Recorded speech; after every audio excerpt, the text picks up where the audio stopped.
दो चीजें हैं, एक तो देख लीजिए कि वैलेंसी का क्या मतलब है, फिर हम देखते हैं कि किसी एटम की वैलेंसी का पता कैसे चलता है by knowing its group number as well as its period number. तो इनका क्या ताल्लुक है? वैलेंसी का मतलब है दी चार्ज ऑन एन आइन, किसी भी आइन के ऊपर जो चार्ज होता है on an ion is called as valency. For example अभी हमने जो मिसालें की उसमें सोडियम था, उस पर 1+ चार्ज था। क्लोरीन की बात हमने की, इट हैड 1- चार्ज। तो इस 1+ और इस 1- को हम बोलेंगे the valencies. So valency of sodium is 1+, the valency of chlorine is -1। Similarly oxygen has 2- valency, charge उस पर 2- होता है, so the valency of the oxygen is 2-। अब देखना यह है कि हमें वैलेंसी का पता कैसे चलता है, या दूसरे लफ्जों में आप ये कह सकते हैं कि ये कैसे पता चलता है कि कोई एटम कितने इलेक्ट्रॉन लूज करता है या करेगा, और कोई एटम कितने इलेक्ट्रॉन गेन करता है या करेगा। सो ग्रुप नंबर से पीरियोडिक टेबल के अंदर, periodic table is the table in which different type of atoms जो हैं दे आर अरेंज्ड, वो अरेंज किए हुए हैं। उनको दो तरह से अरेंज किया हुआ है, वर्टिकल कॉलम्स, अगर आप पीरियोडिक टेबल को देखें तो vertical columns and horizontal rows हैं। This is the rough sketch of the periodic table. ये आप देखेंगे कि ये हॉरिजॉन्टल रोज हैं, तो इनको हम कहते हैं periods. These are called as periods, and these जो वर्टिकल रोज हैं these are called as groups. Vertical rows groups कहलाती हैं, और जो हॉरिजॉन्टल रोज हैं they are called as periods.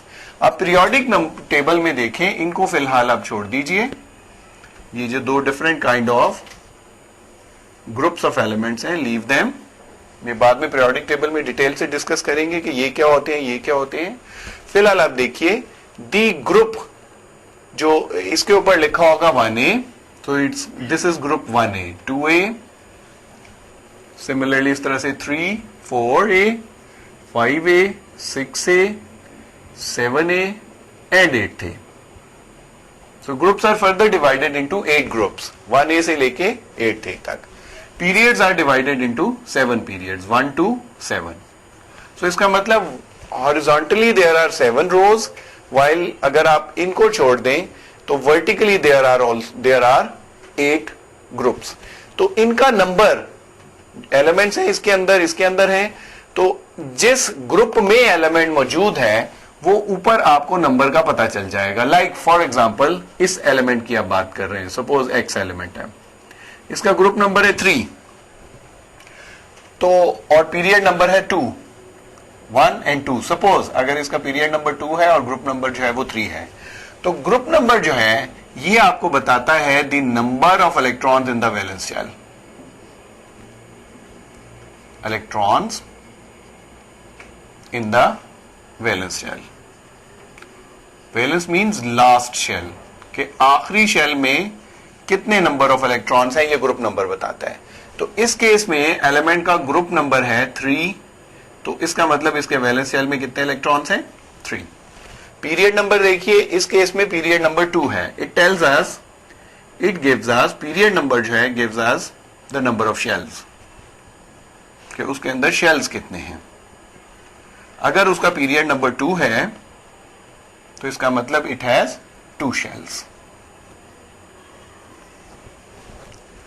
अब देखिए अगर इसका ग्रुप नंबर 3 है तो ये definitely it would have 3 electrons in the valence shell which would be lost, जो कि 3 इलेक्ट्रॉन लूज करेगा to have the stable electronic configuration.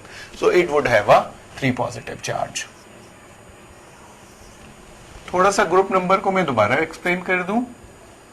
किसी एलिमेंट का अगर ग्रुप नंबर पीरियोडिक टेबल में 3 है तो इसका मतलब है कि it has 3 electrons in its valence shell which will be lost and it will form a 3 positive ion। इसकी वैलेंसी जो है वो 3 पॉजिटिव होगी।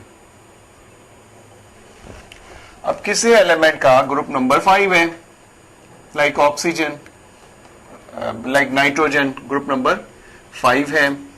तो 5 का मतलब यह है कि इसके वैलेंस शेल में 5 इलेक्ट्रॉन है। तो ये याद रखिएगा, अगर वैलेंस शेल में number of electron is less than 4 तो फिर वो इलेक्ट्रॉन लूज करेगा। If the number of electron in the valence shell is more than 4, अगर 4 से ज्यादा होंगे फिर वो इलेक्ट्रॉन एक्सेप्ट करेगा। तो इसका मोर देन 4 है, 5 है, तो इट वुड एक्सेप्ट 3 इलेक्ट्रॉन। तो 3 इलेक्ट्रॉन बाहर से ये लेगा, so it would have a 3 negative charge और valency. So this is the relationship of group number with the valency, कि असल में कोई एटम जो है वो पॉजिटिव आयन बनाता है या नेगेटिव आयन बनाता है। It depends on the number of electron in the valence shell. अगर वैलेंस शेल में number of electron is less than 4 तो डेफिनेटली उसने इलेक्ट्रॉन लूज करने हैं, that is definitely is going to make the positive ion. Number of electron अगर 4 से ज्यादा है तो फिर वो इलेक्ट्रॉन एक्सेप्ट करेगा and definitely going to make the negative ion, यानी एनाइन बनाएगा। तो एनाइन -1 बनाएगा, 3- बनाएगा, या 2- जो है वो उसके ऊपर वैलेंसी आएगी। It depends how many electron it takes. तो फिर कैसे पता चलता है कितने इलेक्ट्रॉन लेने हैं, ये देखना पड़ता है कि उसमें वैलेंस शेल में हैं कितने। Like in this example it has 5 electron in the valence shell. So octet complete करने के लिए it needs to have 3 electrons. तो 3 इलेक्ट्रॉन ये एक्सेप्ट करेगा, तो इसके ऊपर 3- चार्ज आ जाएगा। तो in the end I would like to say कि एटम्स की स्ट्रक्चर के बारे में जब हमने बात की तो हमें पता चला the nature of the atom जो है वो डिपेंड करता है नंबर ऑफ प्रोटॉन के ऊपर। तो किसी भी एटम में नंबर ऑफ न्यूट्रॉन भी फर्क हो सकता है, वो उनके आइसोटोप्स बना देता है, और नंबर ऑफ इलेक्ट्रॉन भी फर्क हो सकते हैं, वो उनको आइंस बना देता है। सो आइंस के अंदर इलेक्ट्रॉन जो है वो वेरी करते हैं एटम में, और आइसोटोप्स में न्यूट्रॉन्स जो है वो वेरी करते हैं एटम के अंदर।